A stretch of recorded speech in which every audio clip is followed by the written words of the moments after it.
look at how humongous this thing is, man. I'm gonna take a photo later if you can take a photo of me crawling underneath. I think you can like get through the whole thing. Yeah. I mean, anyone who's not into cycling will be like, they will never understand. They will never understand, which is why I never tell anyone.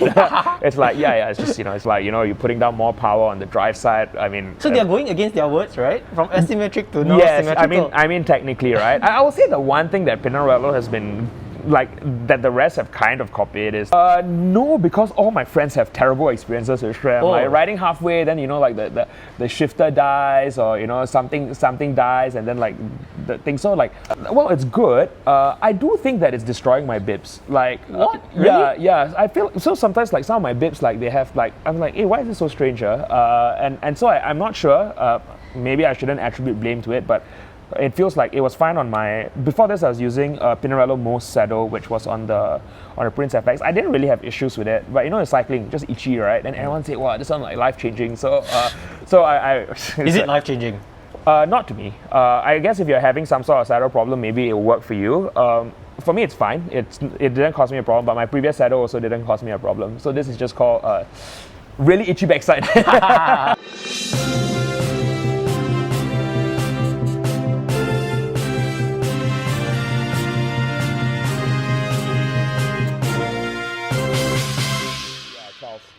All right, Charles, thanks for coming. Welcome to Upper Boon Keng. My pleasure. It's great to be here. We've got a very interesting bike. Actually, not so interesting. Dogma is pretty common in Singapore. But the interesting thing is the size, which we'll get to that a little bit later, and your MyWay customization. Yep. If you could introduce yourself, tell us more about yourself. How did riding come about? Sure. You've ridden for 17 years. Yep. So I first got into cycling like most people when I was in secondary school, and then it was just a fantastic way to get around with your friends. You don't have a car, you don't have that much mobility, but you get on a bike, you can go anywhere. So like most people, it started with mountain biking. I know I had besides your basic bikes that you have growing up, when I got serious into it, I had a GT Avalanche. I remember that thing weighed a ton, and I really used that that mountain bike when I was in secondary school. You did all the mountain biking, and then eventually it progressed to me actually doing triathlons. So it was triathlons, and it was a lot of suffering. Like I wasn't a strong rider, and heavy GT Avalanche. I mean, they call it aluminium, but I'm pretty sure it was like, it felt like I was 20 kg, and it had like big sticky tires. So doing triathlons on that was a pain. And then I then eventually moved up to Trek 1500. And so I did that. I used that for a really long time, and then finally in the army, you save up some cash, and then I bought a Cervelo S1. So that's after the soloist. It was the time when aluminium, this high quality aluminium is better than carbon fiber. And then post army, I actually stopped cycling. There was just I had finished like a half Ironman, and you couldn't really do much more. We know this is an expensive sport. Triathlon's expensive sport, cycling's expensive sport. So at some point in time, I had maxed out. You would have to travel overseas and stuff like that. So then eventually moved on to other things. And then like most people, Rebirth during COVID. I enjoy doing a lot of different sports, but I literally could not do anything during COVID. There was a lot of excess energy to burn. So I got back into, I dusted off my Cervelo S1, and it's like 23mm tires, my extremely old Ultegra that hadn't been maintained, right? And I got back into it. And I started riding. So, you have different friends that are riding. So it's quite fun, right? You wake up and you do it, and to explore things again, it was really, really fun. But that bike, I was like, every time you go on the road, it's just like you're shaking, and there's so much force. 23mm tire. 23mm, right? Like 120 psi, and I'm like a pretty heavy guy, right? So it's like high psi, and even the bike shop was like, when you don't maintain your bike for like a decade-ish, right, it's like not going to work very well. So I changed the chain, everything, but the internals and stuff just wasn't very good. So I rode that for a while, and then I was like every cyclist, right, it's like, okay, it's time for a new bike day. And then I bought another bike before this, which was a Pinarello Prince FX. So that is something that for me was very, very coincidental, because I did originally, I mean, I like the way the Pinarellos looked. I think they looked a bit unique and stuff. But this was the height of COVID, and I asked CycleWorks, and there was no stock, and they wouldn't even take my money, right? They're like, we don't know. I just can't tell when it's going to come in. I appreciated the honesty, but like, you know, when you needed a bike, there was a bit of issue. So I remember very clearly, I was actually doing a bike fit on my Cervelo S1, because, you know, it was really painful, right? And that Cervelo S1 was already a size 61 when I was really like not as tall, but almost tall enough, and so I was riding a 61. And on that very day, right after I finished it, I was actually looking to get either you know, like a Trek Madone, because Treknology actually stocks the big sizes. They have quite a big inventory, and I think it was a Scott Addict, or I can't remember what it was, the Aero one. So they had that in my size, like an XL or XXL. But then for some reason I just went home and I searched, and then on one of the sites I found the Prince FX, and it was like this red color, right? So I was like, and then I quickly messaged the bike fitter, and I was like, hey, can I fit this? And then he like, can. And so that started my journey. I got that bike, the Pinarello Prince FX, and I basically rode it for a year. And then eventually it then transformed into this. Wow, yeah. What an interesting story. Am I right to say that the Prince FX came because of the size?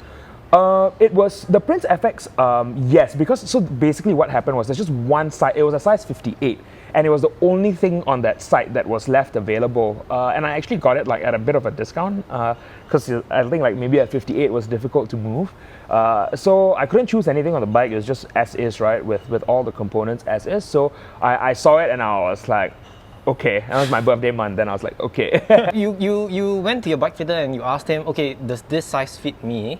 Yep. And he said it was okay? Well, what he did was he was actually fitting me onto the Cervelo that I was on, right?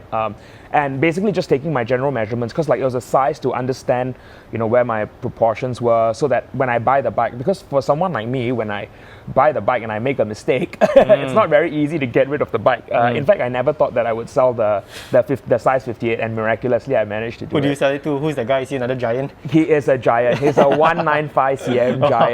And for me, because my legs are very long, so my inseam is really long. So even though the guy was taller than me, he fit the bike very well. So I was very lucky. I didn't think that bike would move, and thankfully I managed to move it. Yeah. So, yeah. How was it like Prince FX? Because Prince FX is not a bike that people would commonly buy. When they think of Pinarello, it's always the Dogmas. Correct. Never the Prince FX. Yeah. I mean, I think it's the same thing for everyone getting into cycling, right? Like you know, when you get back into cycling, you're like, wow, like damn expensive, right? And like everything is like, oh my god, you know, your frame of reference for what is expensive changes over time, which is why I think like most people would like, oh, I'm going to get into, okay, I'll invest in a bike, I'll buy a TCR, right? Like TCR is like fantastic, great value for money. Like honestly, it's good enough for anyone to perform on. But then eventually, right, it's like, oh, you know, maybe I'll add this, maybe I'll add that, and then you somehow just keep moving to, you know, to the top of the line. It's the same thing like buying bibs, right? The first time your bibs like, so expensive. Maybe I start with the, you know, the more basic version. Then you just go up, and then suddenly your frame of reference, oh, okay, paying $300 for bibs is okay. Yeah. So I think it's the for me with really the Pinarello, I got a pretty good deal on it. So it wasn't very expensive, and essentially, even if I wanted a Dogma, which I didn't, right? I wasn't looking to go top of the line immediately or anything like that. So I was just like looking around in that range, and then it was just a stroke of luck that I saw it. Wow. Yeah. Tell us the process of getting this. So I you know, after you've been riding for a year, and then obviously worst thing to do is hang out with cycling guys, right? Because your bank account will really suffer for it. But you know, for me, I would say that my story with Pinarello is that, as I mentioned, I used to ride when I was very young, and you know, when I was very young, there used to be these things like the longhouse rides and stuff like that. So I was really like a little kid, like a teenager, and this big pack. And then we used to go past CycleWorks, right? And CycleWorks was on like the main road. And then previously it wasn't the Dogma that was the curvy one, it was the Prince. And so, you know, it was like just this like really sexy brand in my head since I was a kid. But I would just never dare to step inside, right? Like, I mean, you're a teenager, and then you're like, this bike's the prices like your brain can't compute. So for the longest time, it was something that had appealed to me, and then like as I saw the Dogma come out, the Dogma came out roughly around the time that I bought the Prince FX. So like there was no need to upgrade. It's a process of getting your fitness and you still have too much bike for your level, right? But you see it on the road, and then initially I wasn't very taken by the launch colorways. They had the plutonium flash, eruption rate, but actually when you look at it in person, it looks really nice. So you're just looking at it over a period of time. Look. Then suddenly I looked at the MyWay customization was available for the previous F12 Dogmas. So you cycling long enough, then your Instagram discover feed will be all bikes. So I saw an F12 in this Borealis MyWay colorway, and it just looked very nice to me. For me, I like my bikes to be loud. There are people who like it stealth. I like it a bit loud. So when the MyWay customization came out, then itchy finger, right? Then you go in, then you press, and they make the process quite fun. So I press. Then I was like, looks pretty good. And so then I thought to myself, okay, at that point I've been riding for a year.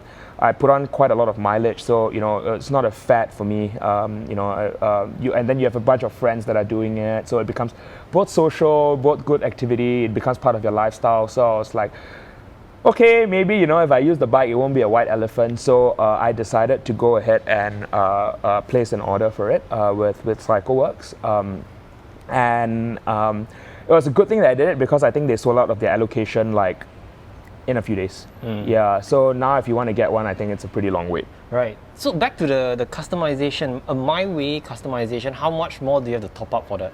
So the way they charge it depends on what colors you choose. So you have the basic like matte colorways, you have the gloss colorways, then you have what they call the Borealis colorways, and actually there's one tier above which wasn't available at the point that I put it in, which is a Super Borealis. So that Super Borealis was actually what it was in their launch video for MyWay. If you see it, it's like grey or silver at the top, and then it's Borealis at the bottom. So when I was in the MyWay customization, I was like, hey, how come cannot?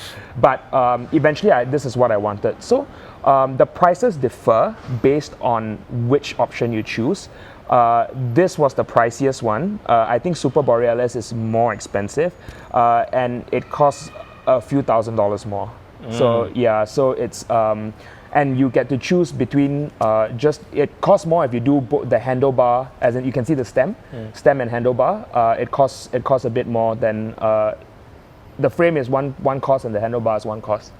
Yep. So you go online, you make the customization, and you send that to CycleWorks? Is that how it works? So basically what Pinarello makes you do is that you download basically your customized file, and then you bring it to the dealer. And then the dealer puts in the order with whatever that customization order number is, so that they know exactly what it is.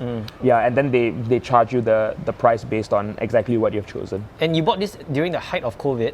No, so I placed the order for this in I think it was about late Jan or Feb this year, when MyWay came out. Yeah. What's the wait time? I got it in late July. Okay. Yeah, so it wasn't that bad. Okay. Is the geometry between the Prince FX and this one very different? It is different, but it's not like drastically different. So the Prince FX is actually, from my understanding, the geo is quite close to the F12, which is kind of relatively close to this. So how do you know this was the size? Was it that you went back to your bike fitter again? Once again, did not want to make a mistake. So I went to get myself sized with a bike fitter. So he just did the sizing for me, and then he basically said that this will work. So the thing about me is, the bike is sadly has to fit my rear dimensions. So as you can see, my inseam is very long, but the stem isn't super long. So the stem is a 90. I was about to get there. So your inseam is about, you told me it's 99. My inseam is 99. You're 190 centimeters tall. Yes. This size is a 62. Correct. The stem is 90 millimeters, and this is the largest size. Yes. If you were any taller, too bad. Too bad. Okay. Too bad. Okay. Yeah. And 90 millimeters. Wow, it looks. It's a very odd. I know it's very odd. But it fits you, right? It fits me, and I think that obviously at that point in time when you talk to anyone that's into cycling, they're like, oh, like short stem, and you're so high up. Like, how's the handling and stuff?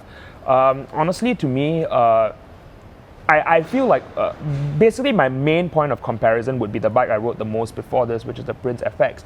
So certainly that was lower to the ground. I mean, I've been riding this bike for about 2 months now. I obviously rode the Prince FX a lot more.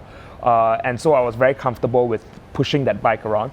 But I do feel a lot better in this bike. I do feel higher.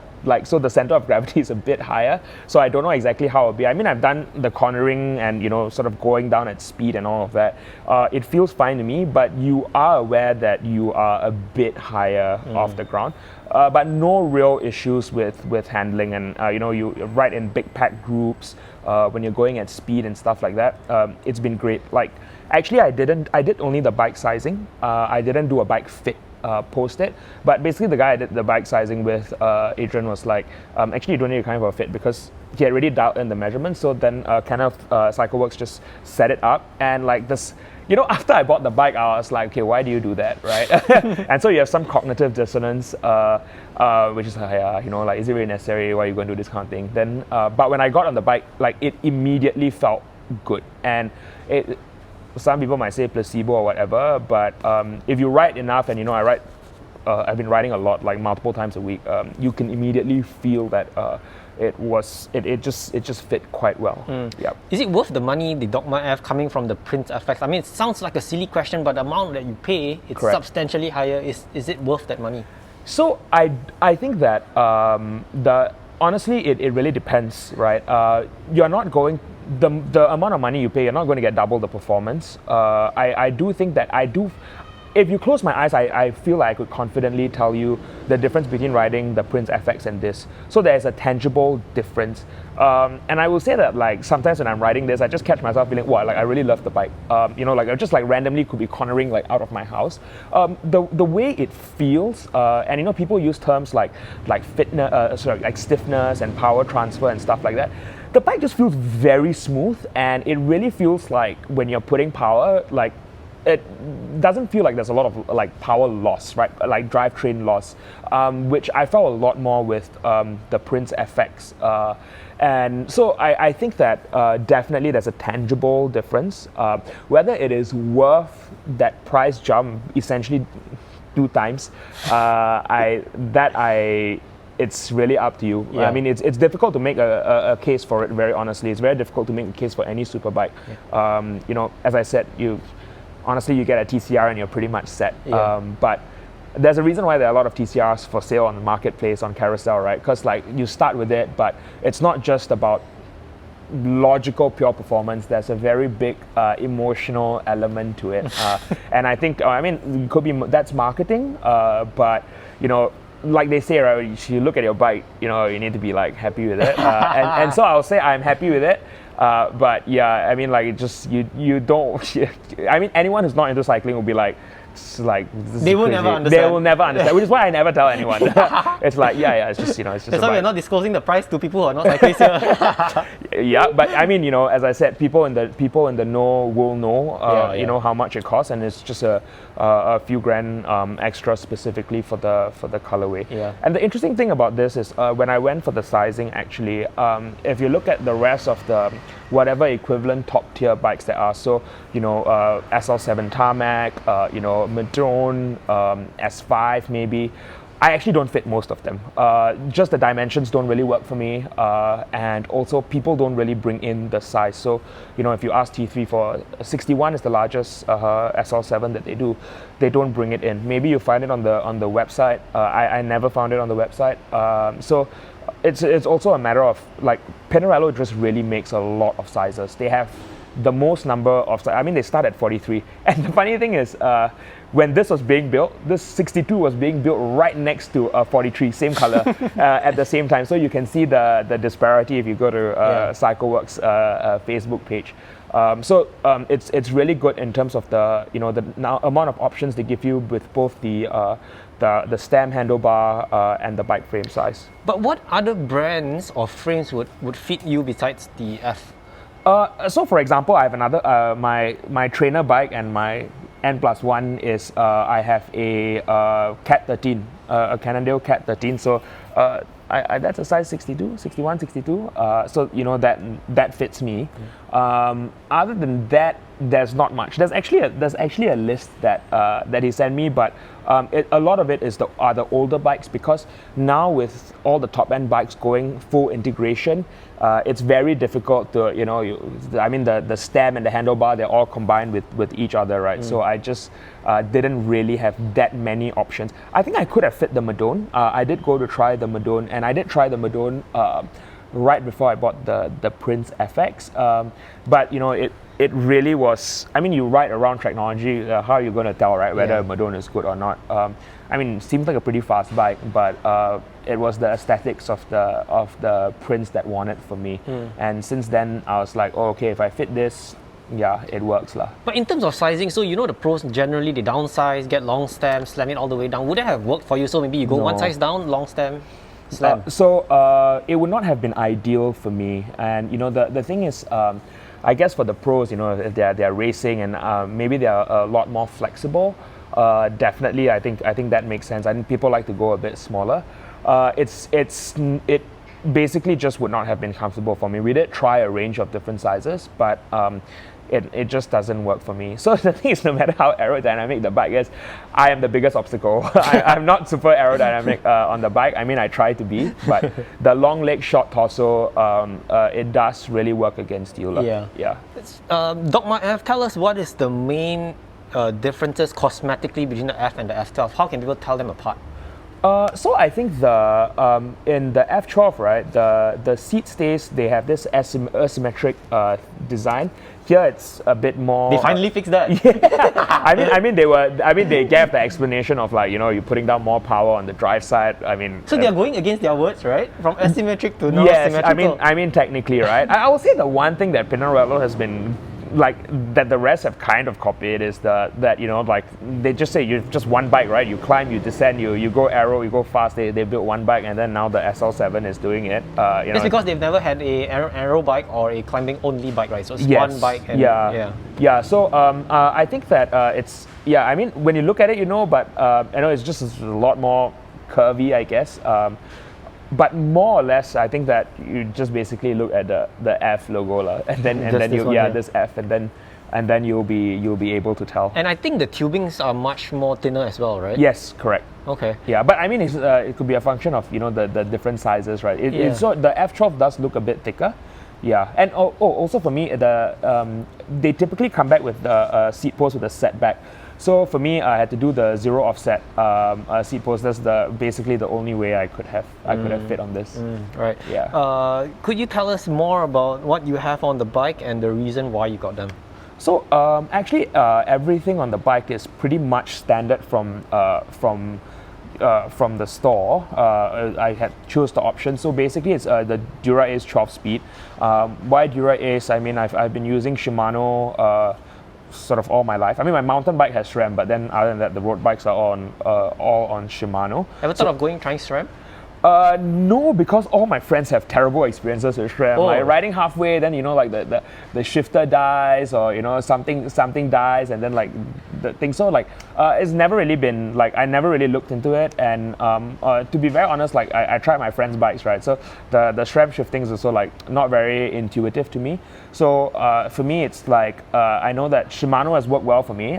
I've heard, I've seen some of the videos, and Hambini and all that, they blast the crank and how it's falling apart. But I don't know. To me, Shimano has generally been synonymous with good quality. So I was happy to stick with it, and I'm used to it. It was Ultegra on the previous bike. My Cat's on a 105. So I was just okay, let's try it. And this is my first bike with electronic shifting. My Prince FX was on mechanical Ultegra. Wow. Yeah, so I was try this Dura-Ace. So I can't tell you. I actually have Ultegra 12-speed on my triathlon bike, but they all shift pretty fast, right? Not really going to be able to tell, but it's kind of fun to have it, and the good thing is that you have the shifters on the top of the hoods as well, so that makes it relatively convenient. Do you customize the thumb shifters? Yeah, but it's just basically up and down.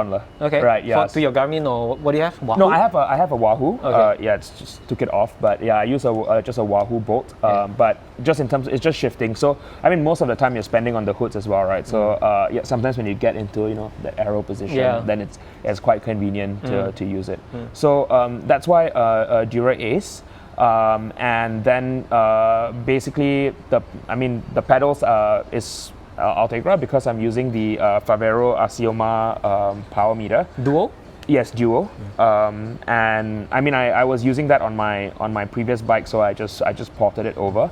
The bottle cages are from Pinarello's in-house brand, Mos, and they have a few tiers of bottle cages. So the shop put it on for me, so I was like, okay, this. The only thing that is different is my saddle is the specialized power mirror, and that was something that I port over from my old bike as well.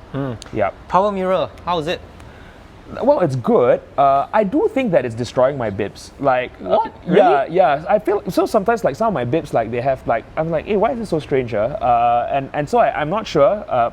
Maybe I shouldn't attribute blame to it, but it feels like it was fine on my. Before this, I was using a Pinarello Mos saddle, which was on the Prince FX. I didn't really have issues with it, but in cycling, just itchy, right? And everyone said, "Wow, this sounds like life changing." So, I is it life changing?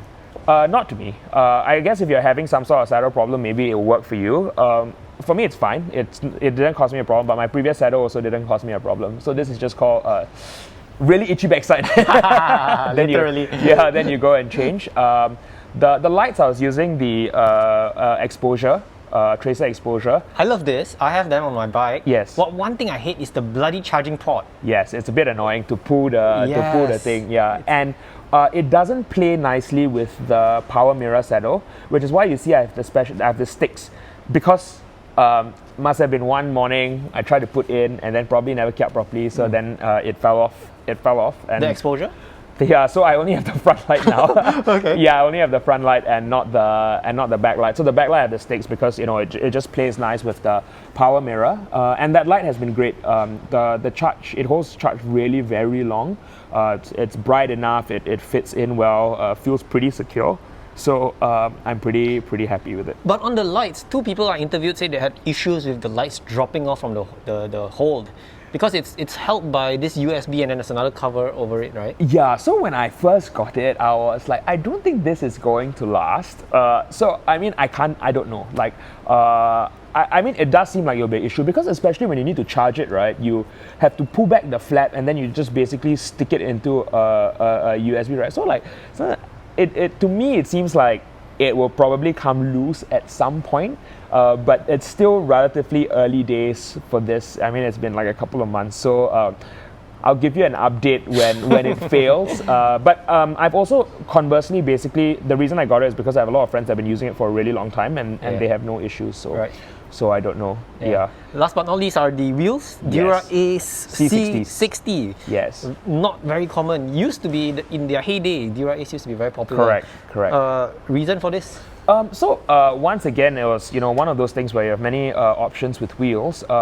Basically, the store offered these Dura-Ace wheels, and most people typically go for the C50s. I mean, 50 generally is known to be the sweet spot.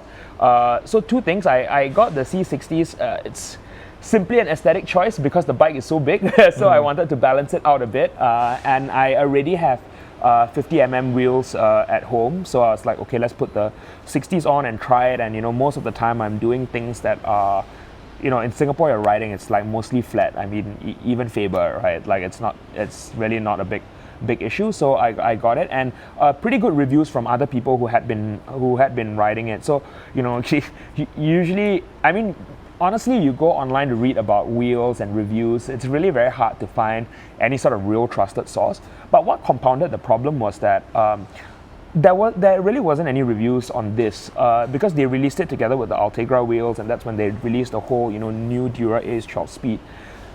I really couldn't find any information. So, you know, anecdotally, you go and talk to your friends and you talk to the strong guys and the fast guys, and they're like, this is like damn good. You know, the C50s were damn good. So I was like, okay, I'll give it a shot. And, you know, I mean, the worst case is I have 50 mm's, so I'll try it. So far, I will say that it's been great. It's actually very silent. I'm sure you'll do the test later, but it's very silent, which is good, right? Then you can just draft people and they don't know you're behind, or you're freewheeling off of them. But it's pretty responsive. I mean, you can obviously tell that it's a bit heavier. So, you know, acceleration is just literally about weight, right? So the lighter it is, technically the more responsive it feels. But the wheels have been great. You know, late night go into pothole, it's held up very, very well. And I'm using the GP5K tires, tubeless on it. And why GP5K?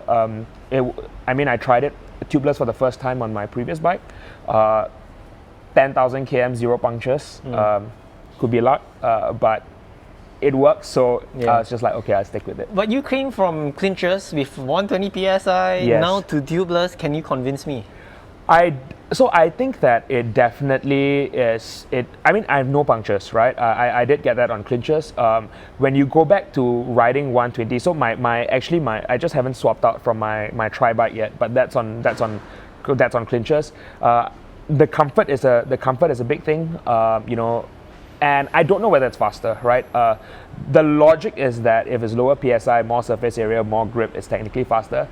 But somehow logically, it's like, okay, if I pump it hard, right, and it's really hard, then maybe I'm faster. I think that tubeless has worked for me. There's obviously issues with it, like that you learn from, you know, if you just put sealant, then that day you put the thing in, you know, the whole thing explodes all over your floor and there's white stuff all over it. A lot of explaining to do. But I mean, I've learned from it, you know, and then I don't pump with the WAF on the ground, you know, you just make sure you push it up. I haven't really had an issue with, you know, the sealant clogging up stuff and things like that, or it leaking. So for me, it's been a pretty okay, good experience. I would definitely give it a shot. I think that I'm trying to play with different PSI. So as I mentioned, pretty heavy relative to most people. And so I'm running about 80 PSI. I mean, it feels like a world of a difference away from 30 PSI. Also, another good thing about it is that it's not hookless, which is where a lot of wheels are going. And the problem with hookless wheels is that I can't ride most of it because the maximum recommended PSI for the tires that fit it is in like the 70s range, and I'm like, okay, then it doesn't work for me. So I was like, okay, you know, Shimano, I guess it'll work. Hopefully the warranty is good if anything happens. And I was like, okay, let's go with this. Most people, when they get their Pinarellos, they go Princeton Carbon Works. I know. So, yeah. People have been asking me, where is the Princeton, man? I mean, I guess Dogmas are pretty mainstream, but then, you know, Dogma with Princeton Carbon Works is even more mainstream. Even more mainstream. So I was just like, never mind. You know, like I didn't really necessarily. I wasn't really super intrigued by it. I have friends on it. They say it's good, but I thought, you know, it's still relatively new, Dura-Ace C60, so I'll try it. Yeah. Looks like this bike has been kitted to the top of the line. Anything else that is still on the way?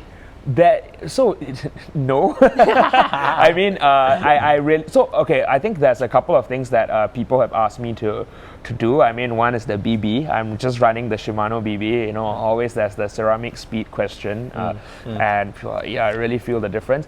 I mean, logically, I've heard that, you know, it's good for first X number of km, and then after that, it doesn't really work.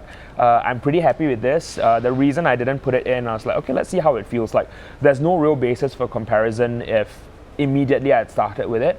Will I do it? Maybe. I don't know. You know, with cycling, you're just generally quite itchy.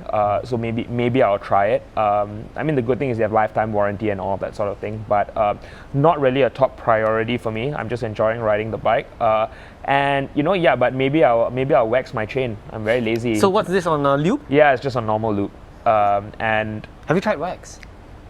So there is it's not fully waxed, but I have the ceramic speed wax on my tri-bike. So I mean, it's pretty nice, it feels good. But I don't ride it as hard as I ride this. I'm just very lazy to go and like, because I got to degrease the whole thing, then you got to go and put, so I haven't done it, but maybe I will. But don't you think lube is much more smoother compared to wax? I think the wax felt pretty smooth to me, honestly. I think and just from a maintenance standpoint, it seems to hold performance longer than lube. And the thing with lube is that, I mean, it gets mucky and dirty and stuff like that, and if you don't clean it properly or you over lube it, then you create a bit of an issue. Honestly, it's not a big deal, because I mean, that's what I've been used to and that's what I've been riding for a long time. But if you're asking me really honestly, is that because there's not much more to go that you can do with the bike. I mean, when you're already at top of the line. So if you're itchy, I don't know, maybe you change the wheels. No OSPW for me. Not just very simple. I mean, obviously, like logically, it doesn't do anything. But aesthetics, right? It's aesthetics, but I don't find it aesthetically pleasing. To me, it looks a bit weird, and maybe because I used to ride bikes back in the day when it didn't look like this. I think like the most beautiful bikes, your typical even like your Cat 12. I think my Cat 13 is quite ugly because they dropped the seat stay, right? Then it no longer looks as nice. So for me, it's I think this looks fine. It's a OSPW a bit big, a bit weird to me. But to each his own, lah, right? So the good thing is that you can customize your bike to whatever works for you. A lot of my friends have OSPWs. It's just blink for your bike, lah. Yeah. And this is a 7.99 kilo frame weight, right? The entire build. Yes. Is it? It's heavy because the frame is large, right?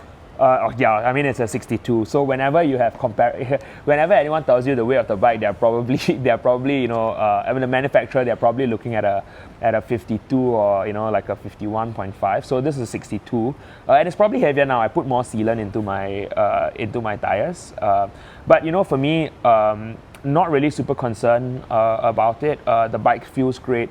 No issues going uphill. I mean, maybe I'll change my mind, if I bring it overseas and I go up long climbs, maybe it makes a difference.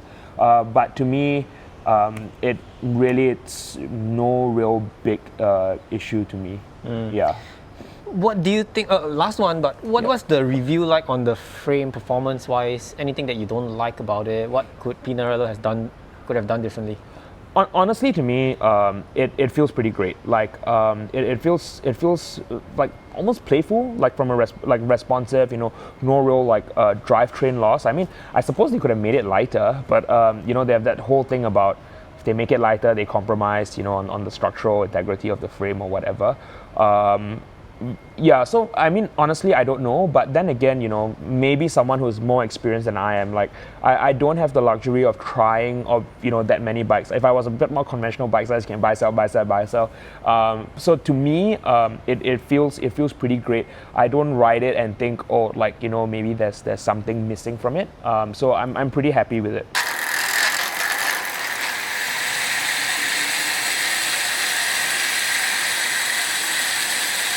Okay, so now we move on to the Instagram Q&A. If you guys want to ask your questions, follow me on Instagram and you can submit it via my IG story. You ready? I'm ready. First question, how is it like to be the only one to be able to ride this size, and do you have any trouble finding the right size? How does it feel? Pretty lonely. Don't you feel special? I mean, not really special. So I mean, obviously the bike is pretty loud, and then like every time someone stops, like you're riding in a big bunch or whatever, someone stops next to you, they're like, what on earth is this? Who is the guy riding this? Who's the guy? And like they're like, oh my god, this is so huge. And so I'm pretty used to that comments. The same way anyone sees me on the street, do you play basketball? No, I don't play basketball. So what according to CycleWorks, they have only sold 3 size 62 frames in their 26-year history, and I'm the only Singaporean that is riding a size 62. So my main issue is my concern of like, am I ever going to be able to sell this bike, or is this a forever bike? Probably not in Singapore, someone else. Probably somewhere else. Yeah. Probably somewhere else. Who is your cycling inspiration? I don't really have a cycling inspiration per se. I mean, very honestly, at the time I was into cycling initially, it was obviously Lance Armstrong. We all know how that turned out, right? The whole USPS team, and that was when really getting into Tour de France, rivalry with Jan Ullrich, all that sort of thing. As I started cycling more and getting back into it, so now obviously you see the new guys on the stage. So obviously, to me, I think the most impressive guys are like Mathieu van der Poel or Wout van Aert, right? I mean, they just seem to be capable of doing anything, and so these are pretty impressive, strong riders. But no real inspiration per se. But these are just guys that are fun to watch on the tours. Yeah. Heard that the comfort has been improved on the Dogma F. So I think Pinarello Dogmas generally have people think that it's a very harsh ride, especially on the previous models.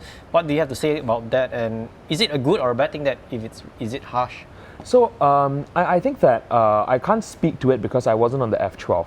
But what I've heard from many people the guys who buy the Dogmas buy like F8, F10, F12, the F seems to be a really big jump from the F12. So like, F8 to F10 to F12, they say wasn't much of a difference. I mean some improvements here and there, and I think the stiffness was an issue. But according to most of them, and maybe when you interview someone that has ridden both bikes, very easy to find these guys. They will say that this has been a really, really big jump. So it has honestly been very, very comfortable for me. It's not jarring at all. It's very eager to go, and I haven't really had any major issues with the bike. Definitely, the past few days have been storming like crazy. I've been riding in the rain and stuff like that. So sometimes when the wind is really heavy, I get buffeted around quite a bit. But then again, I'm pretty high off the ground, and the wheels are kind of deep. So. Not necessarily something to do with the frame, but mostly for me, I think it's very comfortable. Did the MyWay color pictures live up to your expectations when you first saw the bike? So I was apprehensive. It was better than expected because I think that the computer rendering doesn't really show what the color is like. And for me, it looks better in person, but I already know what it looks like because they had the Borealis on the F12. So I've seen pictures of it on the F12. I've never seen it in real life, but I've seen it in pictures, and it looked really good. So I wasn't super surprised. But whenever you're clicking the MyWay, they'll say that they're not responsible for how it turns out, right? You can't change your mind and say that it's different from what you see on the screen, and definitely what you see on the screen, depending on the monitor you have, is not going to reflect this, but it exceeded my expectations when I saw it. So the Borealis on the F12 and this one, is it exactly the same or was there any differences? I believe it's largely the same. Okay. Yeah. Any challenges or benefits of being a taller rider in the cycling industry? You mentioned you feel a bit of more crosswinds and finding the bike sizing is an issue. Yeah. Any other thing? So I think being taller, a big issue is that you are just not very aerodynamic, right? And that really is the big issue. So I mean, length of legs is, the legs versus the torso, short torso, long legs is one thing, but no matter how hard you try, there's only a degree to how low you can get. So I think that really is the biggest challenge. But the good thing is good for everybody else to draft lah. So is best draft. Correct. One of my friends, Marcus, is I think almost your height, man. Huge ass frame. It's so nice to draft behind me, but he says there's no point being behind me. I'm small and he's big. It's there's no real point. So I sometimes, like when I ride with some of my friends and they're like, they're like super small, right? And I'm just like, you're just riding behind them, but you're not getting a draft because the wind is just like smashing you in the face, and you're like, wow, damn sian. And so when you're heavier, you put out a bit more watts, but like you're fighting against the wind. So it's quite painful sometimes. If money is no issue, what will be the owner's dream or next bike? I'm assuming this is the bike, but will there be anything else that you're looking at? Not really. Like, I think that I think some people will look at like custom bikes and stuff like that. I will say that honestly, for me, like a lot of the custom bikes, typically they're made from aluminium, and there's the whole like Illuminati kind of thing. So I'll say that honestly, when they talk about aluminium bikes, usually they're like, okay, Cat 13 or Specialized Alley Sprint, right? And I'll say that there's such a big difference from carbon fiber. Like, I mean, there are all the other attributes of aluminium and all of that. I get that, but I just think you can't come close to what carbon fiber can offer you. So I don't really have anything else that on top of this that I'm looking at the moment, or anything else that I want to do. As I mentioned before, since I was young, this intrigued me and I thought it was pretty nice. So I have it now and I'm very happy with it. Right. Last question. The build looks like a mini Velo because of the frame size. How do you handle the criticism? I just accept it. I mean, it's just life. I know what my dimensions are like. So I did know that the bike was obviously going to end up looking strange. I mean, if I was riding like a 52 or something, it would have been perfect. But life is like that, right? So I'm happy. I don't feel like it's a criticism. And I guess that's really all that matters. I mean, most people look at the head tube and they're like, what on earth is this? It's Do you mind passing me your bottle? Sure. Look at how humongous this thing is, man. I'm gonna take a photo later if you can take a photo of me crawling underneath you. I think you can get through the whole thing. Yeah. Wow, really one of a kind bike. Anything that you would like to top up that I missed? We've covered everything. No, I think we covered most things. I mean, the bike has been really enjoyable for me, and I think maybe I'm pretty sure all the other top end bikes stack up quite well compared to this. So I think it's just a matter of at the end of the day, when you are at the top of the range, or even in the middle of the range, it's really very marginal in terms of performance. So it's a decision driven a lot by emotion at what is aesthetically pleasing to you. So I'm having fun riding my bike, and I think that's really all that matters. Thank you once again for coming onto the show, sharing everything with us. And I've got to give a special shout out to Kelvin for hooking us up. By the way, I know you ride with the group that rides in the morning at 5 o'clock. Yeah, I do. If you know anyone who is interested, please do let me know. For sure. Refer them over here. A lot of interesting bikes. Yeah. So definitely I'll let them know. And thanks for having me on. All right.